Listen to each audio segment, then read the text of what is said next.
그 말씀 의지하여 믿음으로 금을 던져 믿는 자에게 능치 못함 없네. 여러분 반갑습니다. 또 하루 하나님께서 좋은 날을 우리에게 허락해 주셨습니다. 말씀과 함께하는 하루, 참 복된 하루가 되기를 바라겠습니다. 자, 오늘 제3강 강의를 통해서 여러분들과 만나 뵙게 됐는데요. 오늘 3강의 주제는 성경을 사랑했던 사람들의 고백. 물론 뭐 그런 고백이 얼마나 많겠습니까? 제가 소개하고자 하는 분들은 인류 역사에 큰 영향력을 끼쳤던 사람들로부터 위인이라고 칭송을 받는 그분들의 고백을 한번 들어보면서 성경이 얼마나 귀한 책인지 다시 한번 또 느껴보고 또 깨우쳐보는 그런 시간을 가졌으면 좋겠습니다. 먼저 성경은 최고의 책이다. 성경의 가치는 세상의 그 어느 것과도 비교할 수 없을 만큼 크다. 이런 생각을 가지고 성경에 대해서 평가하신 분들이 있습니다. 성경을 아주 가치 있는 책으로, 최고의 책으로 여겼던 분들, 어떤 분들이 있을까요? 미국 신학자 비비 워필드라고 하는 분이 있습니다. 워필드. 저는 신학교 다니던 시절에 이분이 쓴 책으로 공부를 한 적도 있었습니다. 아주 미국의 보수 신학자로서 대표적인 칼빈주의 신학자로서 아주 널리 알려져 있는 그런 분입니다. 그분은 이런 얘기를 했어요. 성경은 하나님의 말씀이다. 그러므로 성경이 말씀하는 내용은 곧 하나님이 말씀하신 것과 같다. 동일하다. 이렇게 보는 거예요. 성경 말씀이 곧 하나님의 말씀이니까. 성경 말씀은 성경 안에 있는 내용들은 곧 하나님이 하시는 말씀이다. 라고 받아들이는 것이 옳은 신앙이라고 하는 그런 주장을 했습니다. 그렇습니다. 우리가 성경 말씀을 바울이 쓴 말씀이기 때문에 바울의 말로, 사도 요한이 쓴 말씀이기 때문에 요한의 말로 이렇게 듣는다고 하다면 아마 은혜가 안 될 거예요. 그것은 바른 생각이 못 될 겁니다. 사도 바울은 오래전에 데살로니가 전서를 통해서 그 2장에서 데살로니가 교회 성도들의 신앙을 칭찬하면서 이런 얘기를 합니다. 너희들이 참 믿음에 좋은 소문이 나고 많은 교회 믿음의 본이 되고 이렇게 신앙이 참 잘 자라게 된 것은 그 이유가 다른 것이 아니고 우리가 너희들에게 가서 말씀을 전할 때 이 말씀을 사람의 말로 받지 아니하고 하나님의 말씀으로 받음이니 진실로 그러하다. 이 말씀이 너희 속에서 살아서 역사하느니라. 그랬습니다. 그래요. 데살로니가 교회 성도들의 신앙이 좋았던, 그들의 신앙이 훌륭하게 성장했던 비결 다른 게 아닙니다. 바울 일행이 와서 말씀을 전해주고 복음을 외칠 때 그들이 그 말씀을 바울이 전하는 말씀, 신라가 전하는 말씀 이렇게 받은 게 아니라는 거예요. 바로 하나님이 주신 하나님의 말씀이다. 이렇게 받으니까 그들이 은혜를 받고 그들의 심령 속에 놀라운 역사들이 나타나게 된 것입니다. 영국 작가 찰스 디킨슨이라고 하는 분이 있습니다. 디킨슨이 쓴 책들이 많죠. 올리버 트위스트 같은 책은 굉장히 유명한 책이고요. 우리 학교 다닐 시절에 국어 시간에 공부했던 책 가운데 크리스마스 캐럴이라고 하는 책이 있었습니다. 그 스크루지 영감이 등장하는 책, 혹시 연세 드신 분들 기억이 나시는지 모르겠습니다. 자, 그것을 썼던 분이 디킨슨인데 그는 성경은 이 세상에서 가장 좋은 책이다 그랬습니다. 우리는 찬송하기를 좋으신 하나님, 참 좋으신 하나님 이렇게 찬송하지 않습니까? 좋으신 하나님의 말씀이니까 가장 좋은 책이 될 수밖에 없겠지요. 그렇습니다. 하나님의 말씀인 성경은 너무너무 좋은 책이에요. 왜냐하면 우리 영혼을 살리는 책이고 우리에게 은혜를 주는 책이고 우리에게 영생의 길로 인도하는 책이고 우리 삶의 나침판이 되고 우리 인생의 내비게이션이 돼서 저 천국까지 우리를 이끌어가는 책이고 우리 영혼의 양식이 되는 책이고 우리에게 날마다 새 힘을 공급해주는 그런 책이기 때문에 정말 성경 말씀은 너무너무 좋은 책이죠. 여러분들 이 말씀에 공감하십니까? 그 다음 인물을 볼까요? 패트릭 헨리라고 하는 미국의 정치가를 한번 생각해 보겠습니다. 그가 성경에 대해서 뭐라고 얘기를 했는지.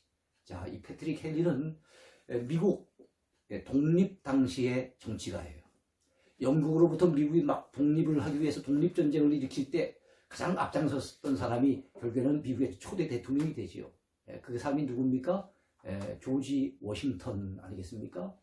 그 당시 독립 선언서 기초를 갖다가 작성했던 사람이 누굽니까? 바로 토마스 제퍼슨. 이 사람은 나중에 3대 대통령이 되지요. 바로 이런 분들과 더불어서 미국의 독립을 갖다 위해서 굉장히 참 헌신했던 이런 분이 패트릭 헨리입니다.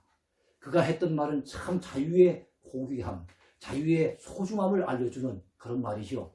자유가 아니면 내게 죽음을 달라. 자유를 자기 생명보다도 소중하게 여겨서 자유가 아니면 죽음을 달라. 이렇게 외쳤던 분이에요. 그랬던 분인데 이 패트릭 헨리가 성경에 대해서 뭐라고 평가하는가 하면 성경은 지금까지 인쇄된 다른 모든 책을 합친 것과 같은 가치가 있다. 그랬어요. 여러분 제 서재에도 책이 많이 있습니다. 여러분들 가정에도 책이 많지요. 도서관에 가면 훨씬 더 많이 책이 있을 겁니다. 서점에 가면 얼마나 많은 책이 있을까요? 이 세상에 그동안 발간되고 인쇄된 책들이 엄청 많을 겁니다. 근데 그 많은 책들을 합친 것과 같은 가치가 있는 저는 그 이상이라고 생각합니다. 그 책이 무엇이겠습니까? 바로 하나님의 말씀인 성경책이에요. 바로 패트릭 헨리는 그런 주장을 펼쳤습니다. 자, 미국 대통령 링컨이죠. 16대 대통령 링컨. 링컨은 뭐라고 성경에 대해서 얘기했을까요? 성경은 하나님께서 우리 인류에게 주신 최고의 선물이다. 우리에게 필요한 모든 것이 이 책 안에 다 들어있다. 그랬어요. 그렇습니다. 성경은 하나님께서 우리 인류에게 주신 최고의 선물. 우리 영혼에 필요한 모든 것들이 바로 성경 말씀 속에 다 들어있다는 거예요. 우리 영적인 필요를 채워주는 모든 부분들이 성경 말씀 속에 있다고 링컨 대통령은 얘기를 했어요. 그만큼 가치가 있는 책이라는 거죠. 철학자 임마누엘 칸트라고 하는 분이 있습니다. 철학을 공부하신 분들은 이 칸트가 얼마나 중요한 인물인지를 아실 거예요. 독일 사람입니다. 독일 사람인데 그런 비판 철학자라고 알려져 있죠. 그래서 순수이성 비판, 실천이성 비판, 판단력 비판 뭐 이런 유명한 비판서를 기록했는데 사실 철학을 얘기할 때 칸트 이전과 칸트 이후를 나눌 만큼 칸트라고 하는 인물은 그 이전에 있었던 철학을 갖다 아주 종합적으로 갖다가 정리를 해서 어떻게 보면 그만의 어떤 철학 세계를 펼치고 있는데요.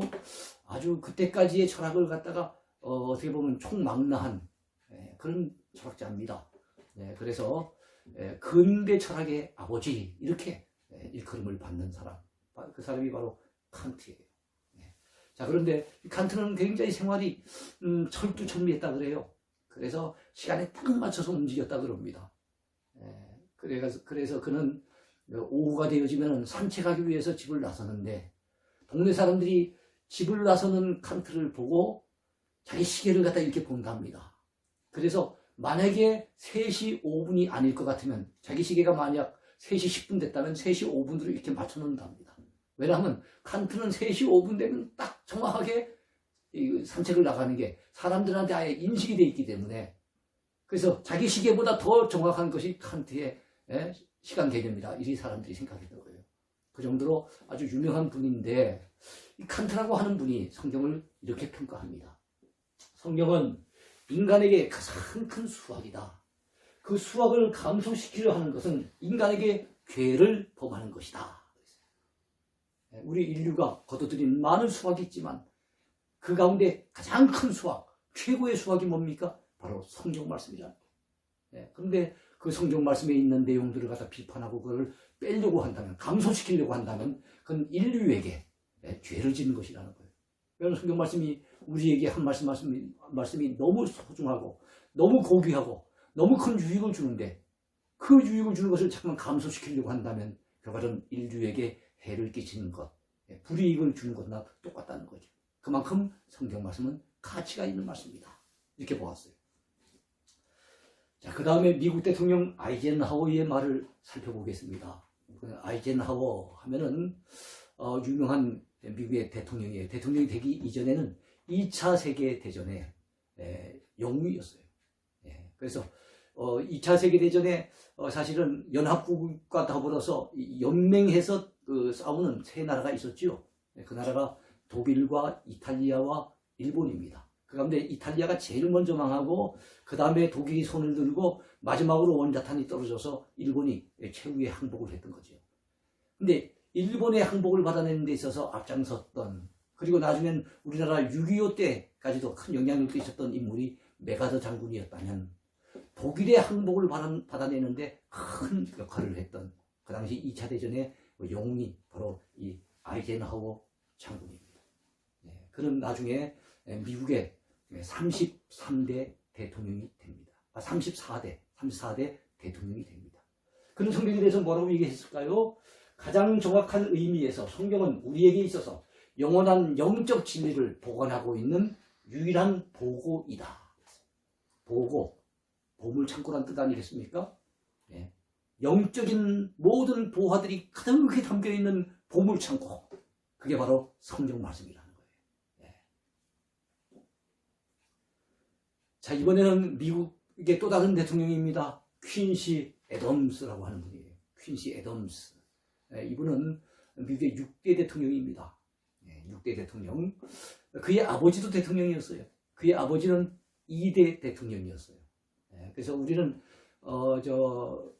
누굽니까? 최근에 와서 부시, 아버지 부시도 대통령이었고 그 아들 부시도 대통령이 되지 않습니까? 그런데 그 이전에 이미 부자 대통령이 있었다는 거예요. 아버지와 아들이 같이 대통령이 됐던 그것이 바로 이 애덤스 가문입니다.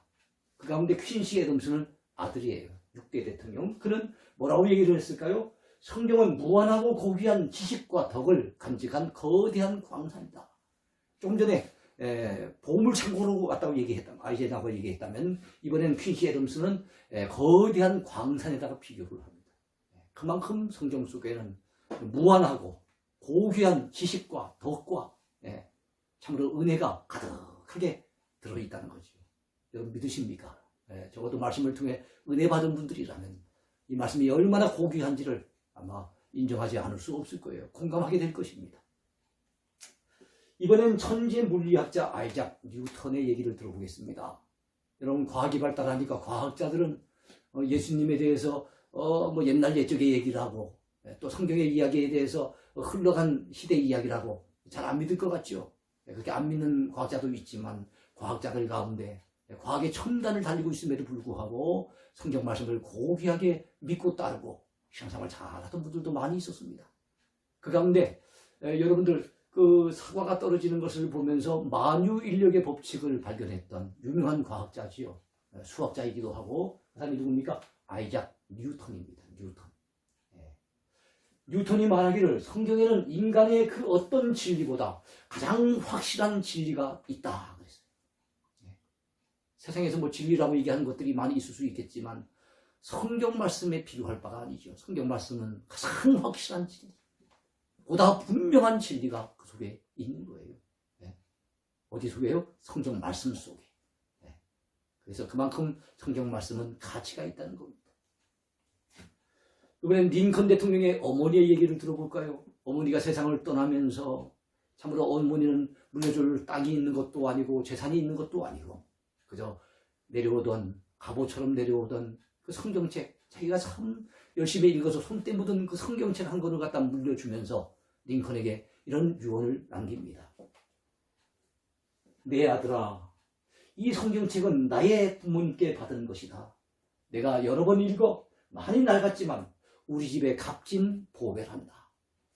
엄마는 너에게 100에이커의 땅을 물려주는 것보다 이 한 권의 성경책을 물려주는 것을 더 기쁘게 생각한다. 여러분 100에이커의 땅. 우리 에이커 하면 그 미국식이기 때문에 우리 잘 금방 들어오지 않죠. 12만 평 정도 된다는 거예요. 12만 평. 여러분 유명한 유수한 대학들 보통 한 2만 평, 3만 평 보통 그렇습니다. 그런데 그 대학에 몇 개 대학이 들어설 정도의 그 넓은 땅일 것 같으면 엄청난 땅 아니겠어요?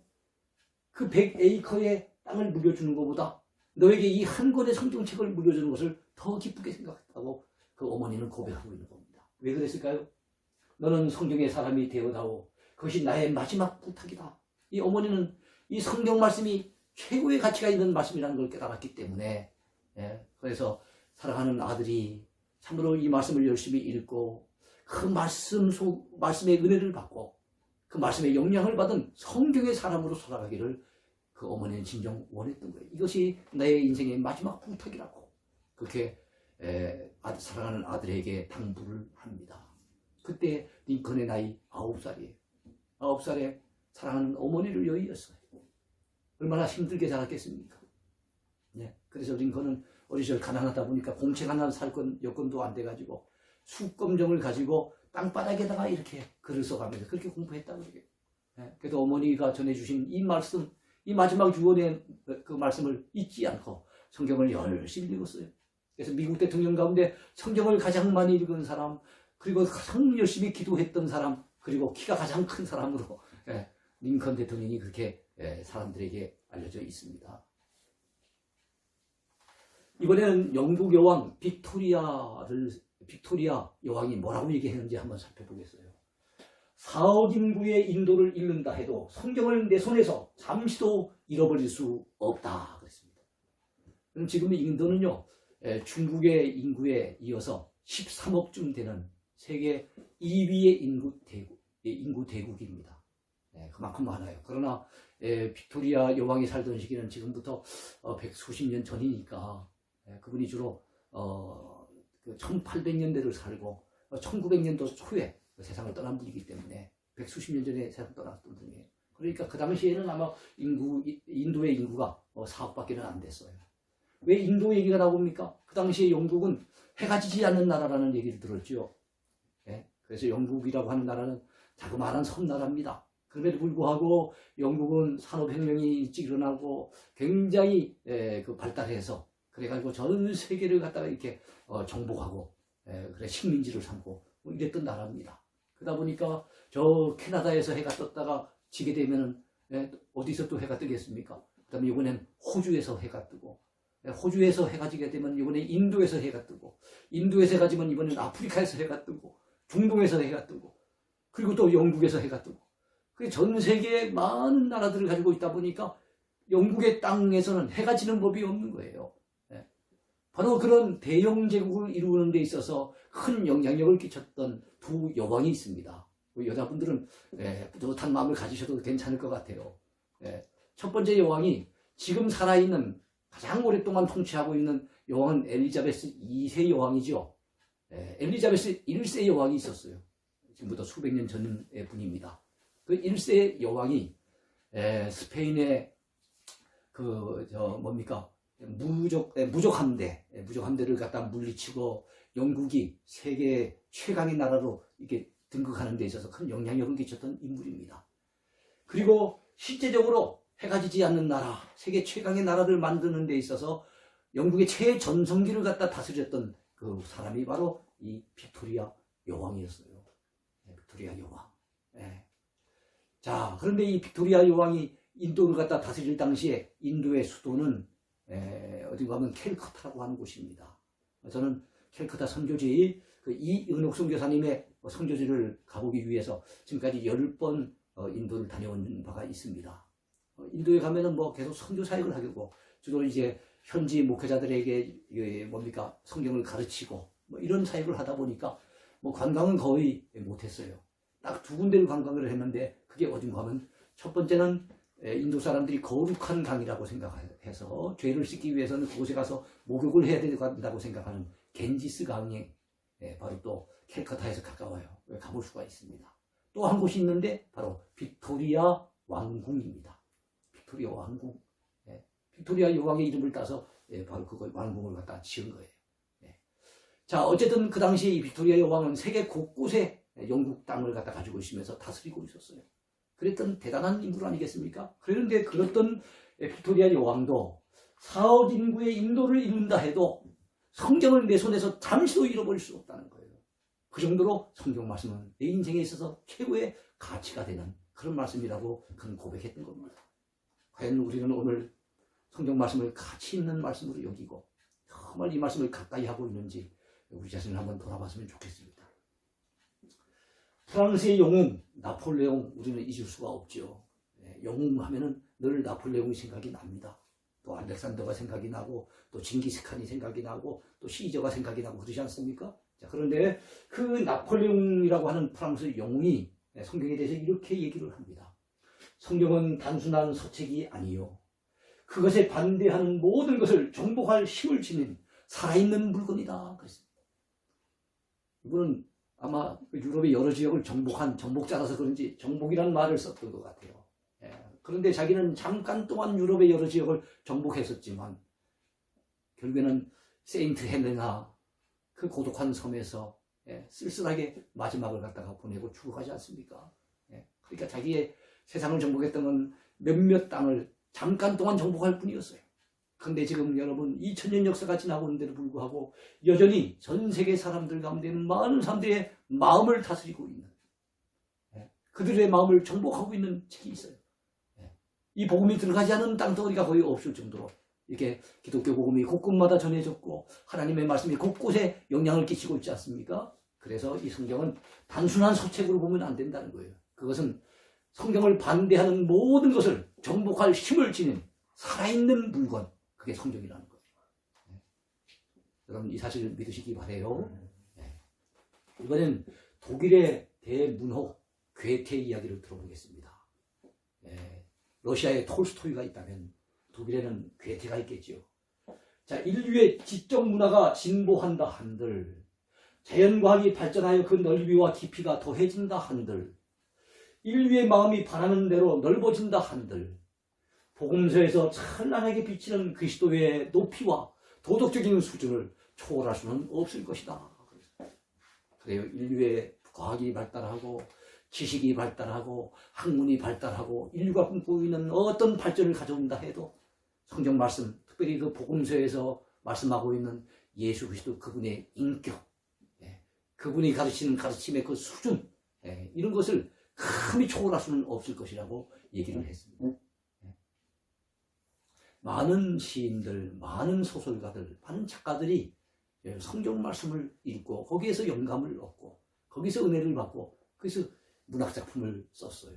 그리고 많은 음악가들이 바로 성경 말씀을 통해서 또한 영감을 얻어가지고 그 세계적인 그 음악작품을 남겼습니다.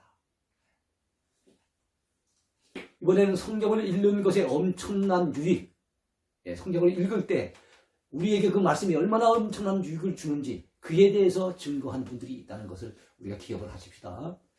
자, 영국의 미술가 존 드와이트를 보겠습니다. 성경은 희망의 창문이다. 그 창문을 통해 영원한 세계를 본다. 성경이 아니라면 우린 저 영원한 세계, 천국을 감히 바라볼 수 있었을까요? 감히 소망할 수 있었을까요? 아니에요. 성경 말씀이 있기 때문에 그 말씀, 성경 말씀의 창문을 통해서 우리는 저 영원한 세계를 오늘도 바라보고 살아가고 있는 것입니다. 우리 코로나를 만나서 이렇게 어렵고 힘들지만 우리 속에 지울 수 없는 소망, 그것이 무엇입니까? 천국에 대한 소망이 아니겠습니까? 어차피 이 땅에서는 때로는 고난을 당하고 때로는 박해를 당하고 때로는 시험을 당하고 때로는 여러 가지 참 어려움들을 겪지만 그러나 우리에겐 천국에 대한 소망이 있잖아요. 그래서 우리는 웃을 수 있고 어떤 환경 속에서도 낙심하지 아니하고 좌절하지 않을 수 있는 것 아닙니까? 그런 희망, 그런 소망, 그것이 바로 성경이라고 하는 창문을 통해서 우리는 발견하게 되는 거예요. 여러분 믿으시기 바랍니다. 미국의 유명한 전도자가 있지요. D.L. 무디라고 하는 분입니다. 초등학교 4학년밖에 나오지 못했어요. 시골에 있다가 그래서 너무 가난한 가운데 이제 도시 나가서 그래 돈이라도 좀 벌어볼 생각으로 어린 나이에 시카고로 올라옵니다. 그런데 구두 닦기 소년이 되죠. 구두를 닦아주고 있는데 늘 자주 구두를 닦으러 오는 신사가 있어요. 나중에 알고 봤더니 이분이 바로 주일학교 선생님인 거예요. 그 선생님이 바로 이 무디를 전도하기 위한 목적으로 구두를 자주 닦으러 오는 거예요. 그래서 전도를 받아서 여러분 은혜를 받고 나중에는 세계적인 전도자가 됩니다. 그래서 전도자 하면 딱 우리는 세계적인 전도자 하면 생각나는 게 첫 번째는 무디가 생각이 나고 두 번째는 빌리그레함이 생각이 나지 않습니까? 그만큼 무디 하면은 전도자로 유명합니다. 우리나라 사람들 가운데는 예수 천당하면서 다니면서 열심히 전도해가지고 80여 개 교회를 세웠던 최권능 목사님, 원래 본명은 최봉성 목사입니다. 최건능 목사님이 생각이 나는 것처럼 미국의 세계적인 전도자 하면 여러분 무디 잊지 마시기 바래요. 그는 성경은 죄를 멀리하게 하고 죄는 성경을 멀리하게 만든다. 그 얘기를 했어요. 참 마음에 와닿는 일리 있는 메시지가 아니겠습니까? 그렇습니다. 성경은 죄를 멀리해요. 성경을 가까이 하면 가까이 할수록 죄는 우리로부터 멀어질 것입니다. 그러나 죄를 가까이 하면 가까이 할수록 성경 말씀에 대해서는 우리는 무관심하게 되고, 그래서 성경으로부터 우리가 멀어지게 될 거예요. 새해는 부디 여러분 성경을 가까이 하시기 바랍니다. 죄는 멀리 하시기 바랍니다. 그래서 복된 새해를 살아가시기를 축원합니다. 감리교회 창시자, 우리 장로교회 창시자 하면 존 칼빈이 생각나는 것처럼 감리교회 창시자 하면 존 웨슬리를 우리는 기억을 해야 됩니다.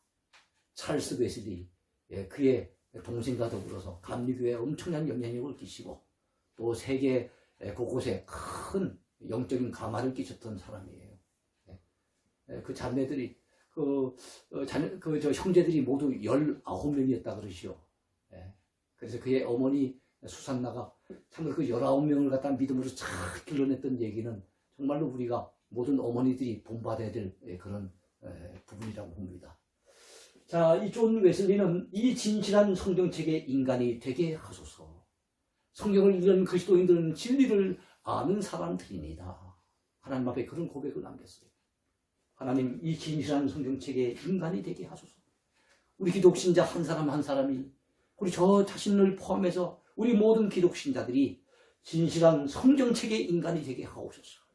교회만 오가는 정도가 아니라 성경 말씀의 영적인 감화를 받고 은혜를 받은, 그래서 그 말씀에 매료되고 그 말씀을 통해서 감화를 받아서 그 말씀에 순종하여 사는 성경책의 사람이 되기를 원합니다. 이런 고백을 남겼습니다. 또 전도자 D.L. 무디의 얘기가 한 번 더 나오네요.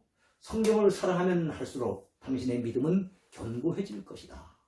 나는 성경을 더 많이 알고 더 잘 깨닫는다면 더 잘 기도할 수 있다고 확신한다. 그랬어요. 그렇습니다. 어떤 분들은 기도는 열심히 하는데 성경 말씀은 담을 쌓고 사는 분들이 있어요. 물론 기도 생활은 필요하고 참 유익한 시간이고 중요한 시간이지만, 그러나 말씀을 도외시하고 기도하는 것은 바른 기도하기가 어렵습니다. 내 욕심을 채우려고 하는 인간적인 기도만 하기가 쉬워요. 그래서 우리가 성경 말씀을 가까이 해야만 기도도 정말 성경적인 바른 기도, 하나님이 원하신 기도를 드릴 수가 있어요. 그래서 기도 생활을 중요시 여기는 분들이요, 여러분 말씀의 소중함도 잊지 마시기 바라요. 미국 대통령 루즈벨트가 했던 말을 또 생각해 볼까요? 미국의 32대 대통령입니다. 성경을 가르치지 않는 단순한 교육은 무책임한 사람에게 총을 쥐어주는 것과 같은 것이다. 그랬습니다. 교육은 뭔가 지식을 전달하는 거지요. 근데 성경에 대한 지식, 성경을 통한 지혜를 전달하지 아니하고 세상적인 지식, 기술적인 지식만 전달한다면 무책임한 사람에게 총을 쥐어주는 거나 똑같다는 거예요. 그러니까 그 지식이 결국엔 사람에게 유익을 주는 지식보다는 죄짓고 오히려 사람에게 해를 끼치고 세상을 갖다가 더 힘들게 하는 그런 지식으로 남용될 수 있다는 것입니다. 그래서 참 모든 지식이 우리가 필요하고 그 지식에 대한 교육이 필요하지만 우리는 그 어떤 교육보다도 말씀에 대한 교육을 받아야 됩니다. 우리 자신도 그리 받아야 되고 우리 자녀들도 그 말씀으로 키워내야 됩니다. 종교개혁자 위클리프가 했던 말을 들어볼까요? 위클리프는 14세기를 살았던 인물입니다. 지금부터 한 600여 년, 700여 년 그 전의 인물이에요. 영국의 분입니다. 이분을 보통 종교개혁 전 개혁자라고 얘기를 해요. 마틴 루터나 칼빈이나 이런 분들에게 영향을 끼쳐서 그분들이 종교개혁을 익히는 데 있어서 큰 영향력을 끼쳤던 그런 분입니다. 영어로 된 성경을 최초로 번역했던 분이 바로 이 위클리프예요. 참 훌륭한 분이죠. 자, 그런데 성경은 국민을 위한 국민의 정치를 가능케 해준다라고 얘기를 했어요. 어디서 많이 들어본 얘기 같지 않습니까? 이게 바로 링컨 대통령이 했던 말이에요. 우리는 링컨 대통령이 했던 말이라고 생각하지만 사실은 위클리프가 했던 말을 인용해서 유명해진 것입니다. 보통 국민에 의한 by the people 그 얘기를 하지요. 국민을 위한 for the people, 국민의 of the people. 바로 그런 정치를 가능하게 해준 게 뭐냐? 성경 말씀이라는 거예요. 정치가들이 성경 말씀에 귀를 기울일 때 정말로 국민을 위한 바른 정치를 할 수가 있다는 것 아니겠습니까? 고아의 아버지며 기도의 성자였던 조지 뮬러가 했던 말도 한번 들어봅시다. 그는 독일 사람이에요. 젊은 시절 허랑방탕하게 살았어요. 그렇지만 탕자가 아버지 품에 돌아오듯이 그가 하나님 앞에 특별히 감화를 받아서 회개하고 돌아옵니다. 그리고 난 이후에 주를 위해 살고 싶어서 선교사가 되어지고 바로 바다 건너 영국으로 가서 영국에서 웨슬리 타운이라고 하는 곳에서 고아원을 지어서 일평생 고아들을 위해서 헌신합니다. 그래서 고아들의 아버지라 알려져 있고, 여러분 가진 것 없이 고아들을 갖다가 먹여서 그들을 키우고 교육시키려고 한다면 또 물질적인 필요를 채워야 되지 않겠습니까? 그런데 사람에게 가서 사정하고 사람에게 손 벌리는 것을 갖다 그는 하나님의 방법이라 생각하지 않았어요. 그래서 항상 기도하면서 하나님이 그때그때 주시는 공급하시는 손길을 경험하면서 살았어요. 그래서 그는 일평생에 5만 번의 기도 응답을 받았다고 해서 유명해진 분입니다. 그래서 고아의 아버지로 알려져 있으면서 또한 기도의 성자라고 알려진 분이 이 조지 뮬러예요. 100세 가까이 살았습니다. 아주 선한 영향력을 많이 끼쳤던 분이에요. 그랬던 그가, 저는 기도하기 전에 먼저 하나님의 말씀을 읽고 그 말씀을 묵상했습니다. 이를 통해 제 마음은 위로와 격려, 훈계와 책망과 교훈을 받게 되었습니다. 그리고 기도하기 시작하면서 주님과의 깊은 교통을 경험하게 되었습니다. 제가 말씀에 꼴을 먹는 이 일은 공적인 말씀 사역을 위한 것이 아니었고 설교 준비를 위한 것도 아니었습니다. 다만 그 말씀을 읽는 이유, 그것은 저 자신의 영혼의 양식을 얻기 위한 것이었습니다. 참 설교자인 저와 같은 이 목회자들은 사실은 성경을 볼 때 설교하기 위해서 성경을 보고 연구하기가 쉽거든요. 그건 물론 필요한 일이지만 그 이전에 이 말씀이 내 영혼의 꼴이라는 거, 양식이라는 거, 나도 그 말씀을 먹어야만 살 수 있다는 거, 이런 마음가짐을 참 가질 필요가 있지 않을까 하는 것을 그분의 말을 통해서 참 많이 느껴봅니다. 그분은 기도의 성자였지만 기도만 하고 있는 것은 아니었다는 거예요. 항상 하나님의 말씀에 귀를 기울이고 하나님의 뜻을 구하고 그 영혼의 양식을 갖다 섭취하면서 그래가지고 하나님을 섬겼더니 기도에 대한 기도도 더 하나님 기뻐하신 기도를 드릴 수 있었고, 그로 말미암아 성경적인 바른 기도를 하니까 하나님 앞에 엄청난 많은 응답을 받게 되었다는 고백입니다. 조지 뮬러가 했던 또 다른 말이 있습니다. 기도하며 말씀을 묵상하는 사람만이 하나님의 용도에 합당한 것으로 준비를 갖추게 된다. 기도하며 말씀을 묵상하는 사람. 그렇습니다. 우리가 신앙생활을 바로 하는 거 가장 핵심은 두 가지입니다. 말씀을 가까이 하고 기도하고, 기도하면서 말씀에 귀를 기울이고, 말씀과 기도. 모든 그리스도인들은 이 두 가지는 잊어버려서는 안 될 것입니다. 존스 홉킨스 의과대학의 교수였던 바로 하워드 켈리 박사가 했던 말씀을 한번 되새겨봅시다. 여러분, 존스 홉킨스 의과대학이라고 들어보셨을 거예요. 막 의과대학으로서는 유명한 대학입니다.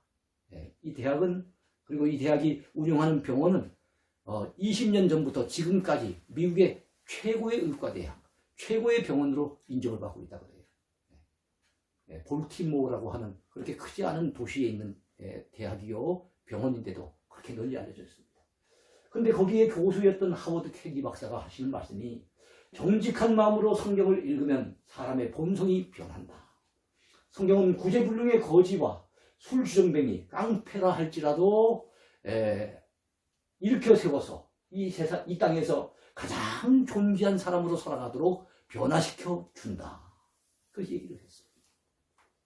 성경은 너무나 탁월한 명약이어서, 그는 의사였지만 말씀보다 더 탁월한 명약이 없다는 거예요. 명약이어서 성경의 처방대로 정직하게 복용하기만 하면 어떤 환자, 어떤 질병이라도 못 고칠 것이 없다. 이 사실을 성경이 입증한다라고 얘기를 했습니다. 그렇습니다. 성경은 우리 영혼을 치유하는 치료제가 됩니다. 말씀을 여러분 제대로 잘 복용해서 그 말씀대로 살아가기만 하면 어떤 사람이라도 새로워질 수 있고 변화될 수 있고 심지어 그 본성까지도 바뀌어줄 수 있습니다. 사람의 본성은 잘 안 바뀐다는 것, 그것이 그동안의 우리의 경험이지요. 그러나 그것은 우리의 경험일 뿐이고 사실 정말로 하나님의 말씀을 제대로 은혜를 받는다면 그 본성마저도 바뀌어질 수가 있다는 것 기억하시기 바랍니다. 우주비행사 존 글렌이라고 하는 분이 있어요. 미국의 우주비행사 중에서 우주 궤도를 처음으로 비행을 했던 분입니다. 유명한 분이죠. 그러니까 과학자 중에 과학자인 거예요. 그랬던 그분이 우주에 와보니 하나님에 대한 믿음이 더욱 강해집니다.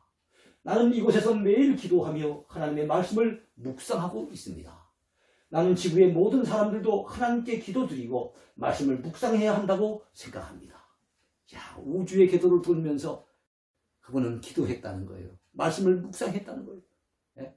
최첨단을 달리는 과학자지만 하나님의 말씀이 얼마나 소중하고 하나님 앞에 기도하는 것이 얼마나 귀한지를 그는 깨달아 알았던 것입니다. 성경은 인간의 지식을 증가시키기 위해 주어진 책이 아니라 인간의 삶을 변화시키기 위해 주어진 책이다. 이런 주장을 했던 분은 전도자 D.L. 무디입니다. 우리 성경 말씀을 많이 배우지요. 그런데 우리 머릿속에만 머물러 있을 때가 많아요. 우리의 단순한 지식으로 머물러 있을 뿐이지 그 말씀이 우리 삶을 변화시키도록 그 말씀에 순종하는 그 삶이 따라주지 않을 때가 많습니다. 그런데 하나님이 우리에게 성경을 주신 목적이 뭘까요? 우리 인간의 지식을 증가시키기 위해서 주셨을까요? 그게 아니라는 겁니다. 모디는 우리의 지식을 증가시켜 주시기 위해서 주시는 말씀이 성경이 아니고 우리 인간의 삶을 변화시키기 위해서 주시는 말씀이 성경이라고 얘기를 했어요. 정말 맞는 말씀 아니겠습니까? 우리 모두 귀담아 들어야 될 말씀인 줄로 믿습니다. 인도의 비폭력 지도자 간디의 메시지를 끝으로 오늘 강의를 마치려고 합니다. 그는 내 생애에서 가장 많은 영향력을 발휘한 책은 성경이다 라고 얘기를 했어요. 그는 힌두교가 성행한 인도 사람이에요.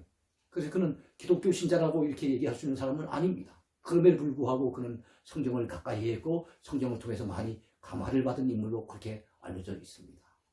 내 생에서 가장 많은 영향력을 발휘한 책이 있다면 바로 성경이다 라고 얘기를 했다. 그렇습니다.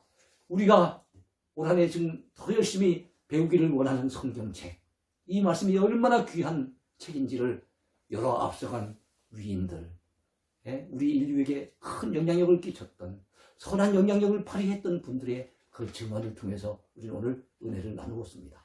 오늘 강의는 여기까지입니다. 감사합니다.